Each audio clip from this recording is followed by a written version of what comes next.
Hi friends, welcome back to home cook with Ansar YouTube channel. இன்றைக்கி நம்மளோட சேனலில் என்ன பார்க்க போகிறோன்னு பார்த்தீங்கன்னா 2 கிலோ சிக்கனையும் 2 கிலோ அரிசியும் வச்சு சூப்பரான ஒரு முஸ்லீம் ஸ்டைல் சிக்கன் பிரியாணி எப்படி பண்ணுறதுன்னு பார்க்கலாம். வாங்க வீடியோக்குள்ளே. அதுக்கு முன்னாடி ஃபஸ்ட் டைம் என்னோட வீடியோஸ் பார்க்குறீங்கன்னா home cook with Ansar YouTube சேனலை சப்ஸ்கிரைப் பண்ணி அப்படியே பக்கத்தாடி உள்ள பெல் ஐக்கானையும் ப்ரெஸ் பண்ணிக்க. நான் அப்லோட் பண்ணுற சின்ன சின்ன ரெசிபிஸ் உங்களை வந்து சேர்றதுக்கு ரொம்பவே ஹெல்ப்ஃபுல்லாக இருக்கும். நிறைய பேர் பார்த்தீங்கன்னா முஸ்லீம்ஸ் வைக்கிற பிரியாணி மட்டும் எப்படி இவ்வளோ டேஸ்ட்டாக இருக்குது, நம்ம பிரியாணி வச்சு இந்த டேஸ்ட்டு வர்றது இல்லைன்னு சொல்கிறாங்க. அதுக்கு முக்கிய காரணம் என்னன்னு பார்த்தீங்கன்னா நம்ம ஆட் பண்ணுற இன்க்ரீடியன்ஸும் அளவு வந்து அதுக்கு முக்கியம். முஸ்லீம்ஸ் வைக்கிற அதே டேஸ்ட்டில் பிரியாணி வேணும்னு நினச்சிங்கன்னா என்னோட வீடியோவை ஃபுல்லாக ஸ்கிப் பண்ணாமல் பார்த்தீங்கன்னா உங்களுக்கு நான் இன்றைக்கி 2 கிலோ சிக்கன் பிரியாணி பண்ணுறதுனால 2 கிலோவுக்கு எவ்வளவு கிராம் இன்க்ரீடியன்ஸ் போடணும்னு மட்டும்தான் சொல்ல போகிறேன். நீங்கள் எத்தனை கிலோ பண்ணுறீங்களோ அதுக்கு தகுந்த மாதிரி இதிலிருந்து ஏடோ லெஸ்ஸோ 200 கிராம் பூண்டு, 200 கிராம் சின்ன வெங்காயம், 200 கிராம் இஞ்சியை தனித்தனியாக பேஸ்ட்டாக அரைச்செடுத்து வச்சிடலாம். 100 கிராம் புதினா, 100 கிராம்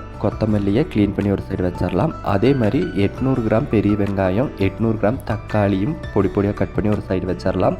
கூடவே ஒரு 6 பச்சை மிளகாவும் எடுத்து வச்சோம். இப்போ நம்ம பிரியாணி விறகடுப்பில் தான் ரெடி பண்ண போகிறோம். விறகடுப்பில் வைக்கும்போது தான் அந்த பிரியாணியோட டேஸ்ட்டு ரொம்பவே நல்லா வரும். இப்போ நம்ம 2 கிலோ சிக்கனும் 2 கிலோ பிரியாணி அரிசியும் எடுத்துருக்கோம். இது ரெண்டும் சேர்ந்து வேகிற மாதிரி ஒரு பாத்திரத்தில் ஒரு 1/2 லிட்டர் அளவுக்கு ஆயில் ஊற்றி, ஆயில் நல்லா சூடாகி வர ஸ்டேஜில் 10 கிராம்பு, 6 ஏலக்காய், ஒரு 4 துண்டு பட்டையும் போட்டு நல்லா பொரிஞ்சதும் இது கூடவே நம்ம எடுத்து வச்சுருக்க பச்சை மிளகா, கட் பண்ணி வச்சுருக்க வெங்காயத்தையும் சேர்த்து கொடுத்து வெங்காயம் நல்லா பொன்னிறமாக வதங்குற வரை நல்லா வதக்கிக்கலாம்.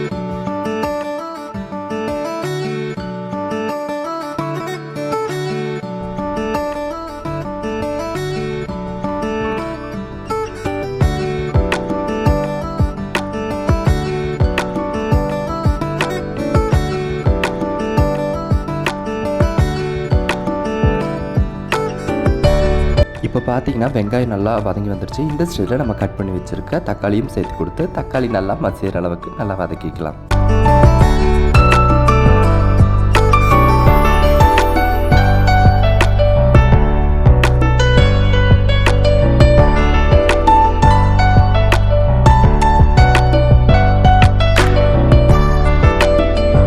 தக்காளி நல்லா வதங்கி வந்துருச்சு. இந்த ஸ்டேஜில் நம்ம எடுத்து வச்சுருக்க கொத்தமல்லி, புதினாவை சேர்த்து கொடுத்து கொத்தமல்லி புதினா நல்லா அந்த எண்ணெயிலேயே வதங்கி அதோட ஃப்ளேவரெல்லாம் இறங்கி வர மட்டும் வதக்கிக்கலாம்.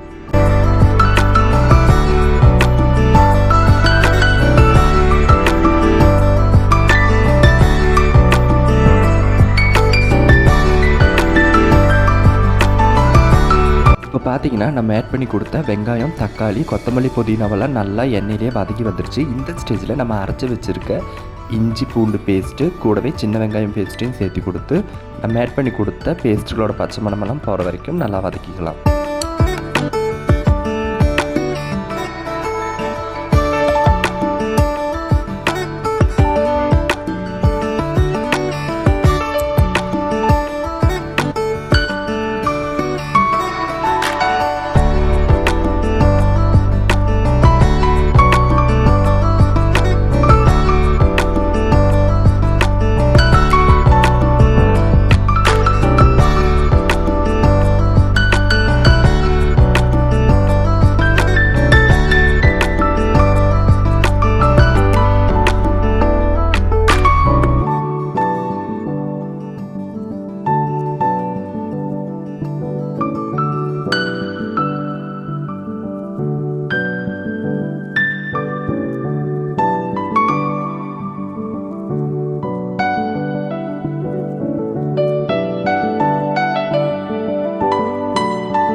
நம்ம ஆட் பண்ண இஞ்சி பூண்டு சின்ன வெங்காய பேஸ்டெல்லாம் இப்போ எண்ணெயில் நல்லா வதங்கி அதோட பச்சை மணமெல்லாம் மாறி வந்துருச்சு. இப்போது நம்ம பிரியாணிக்கு தேவையான அளவு காரத்துக்கு எவ்வளவு வேணுமோ அவ்வளவுக்கு நம்ம மிளகாய்த்தூள் ஆட் பண்ணி கொடுத்துடலாம். இதில் நம்ம வேறு எந்த பொடிகளும் சேர்த்து போகிறது இல்லை. மிளகாய்த்தூளும் கரம் மசாலா பொடி மட்டும்தான் சேர்த்து போகிறோம். கரம் மசாலா பொடி வந்து நம்ம சொந்தமாக வீட்லேயே தயார் பண்ணணும். உங்களுக்கு இந்த மாதிரி பிரியாணி பவுடர் தயார் பண்ணணும்னு நினச்சிங்கன்னா நம்மளோட சேனலில் ஃபுல் வீடியோ அவைலபிளாக இருக்குது. வீடியோட லிங்க் வந்து நான் கமெண்டில் டேக் பண்ணுறேன். கண்டிப்பாக போய் பாருங்கள், உங்களுக்கு யூஸ்ஃபுல்லாக. இப்போ நம்ம மிளகா பொடி ஆட் பண்ணிட்டோம். கூடவே நம்ம வீட்டில் ரெடி பண்ணி வச்சுருக்க அந்த பிரியாணி மசாலாவும் சேர்த்து கொடுத்துடலாம் ஒரு 4 ஸ்பூனுக்கு.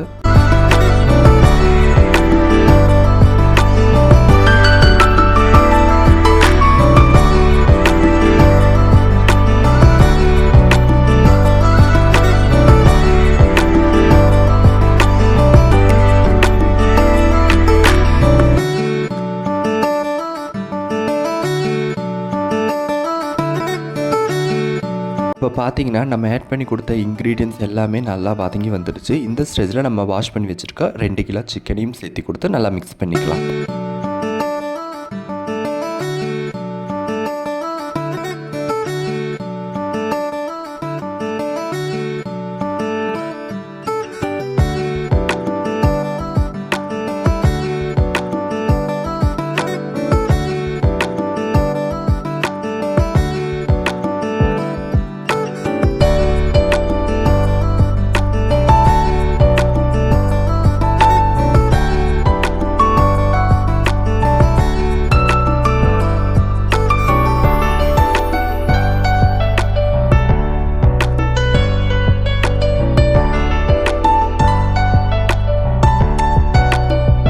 இது கூடவே நம்ம ஒரு 200 ml தயிரும் சேர்த்து கொடுத்து பிரியாணிக்கு தேவையான அளவு உப்பும் ஆட் பண்ணி நல்லா மிக்ஸ் பண்ணி விட்டுக்கலாம். கரெக்டாக நம்ம பிரியாணி தாளித்து விடுற ஸ்டேஜில் அரிசியை தண்ணியில் போட்டு நல்லா வாஷ் பண்ணி ஊற வச்சிடணும். இப்போது நல்ல பிரியாணி மசாலாலாம் வதங்கி பச்சை மணமெல்லாம் நல்லாவே மாறி வந்துடுச்சு. இந்த ஸ்டேஜில் நம்ம எடுத்து வச்சரோட அரிசிக்கு 1.5 மடங்கு தண்ணி சேர்த்து கொடுத்து தண்ணி நல்லா கொதிச்சு வர மட்டும் வெயிட் பண்ணலாம்.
பார்த்தீங்கன்னா தண்ணி நல்லா கொதிச்சு வந்துருச்சு. இந்த ஸ்டேஜில் நம்ம எடுத்து வச்சுருக்க ஒரு 2 லெமன் ஜூஸ் இதில் புழிஞ்சு விட்டு கூடவே நம்ம ஊற வச்சுருக்க அரிசியும் சேர்த்து கொடுத்து தண்ணியும் அரிசியும் ஈக்குவலாகி வர ஸ்டேஜில் தம் போட்டு இறக்கணும்னா சூப்பரான முஸ்லீம் ஸ்டைல் பிரியாணி தயார். மக்களே, நான் சொன்ன இந்த மெத்தடில் நீங்களும் உங்கள் வீட்டில் மறக்காமல் பிரியாணி ட்ரை பண்ணி பாருங்கள். வீடியோ பிடிச்சிருந்தா லைக் பண்ணுங்கள், ஷேர் பண்ணுங்கள், கமெண்ட் பண்ணுங்கள். மறக்காமல் இந்த மாதிரி சின்ன சின்ன ரெசிபிஸ்க்கு வேண்டி home cook with Ansar YouTube சேனலை சப்ஸ்கிரைபும் பண்ணிக்கோங்க.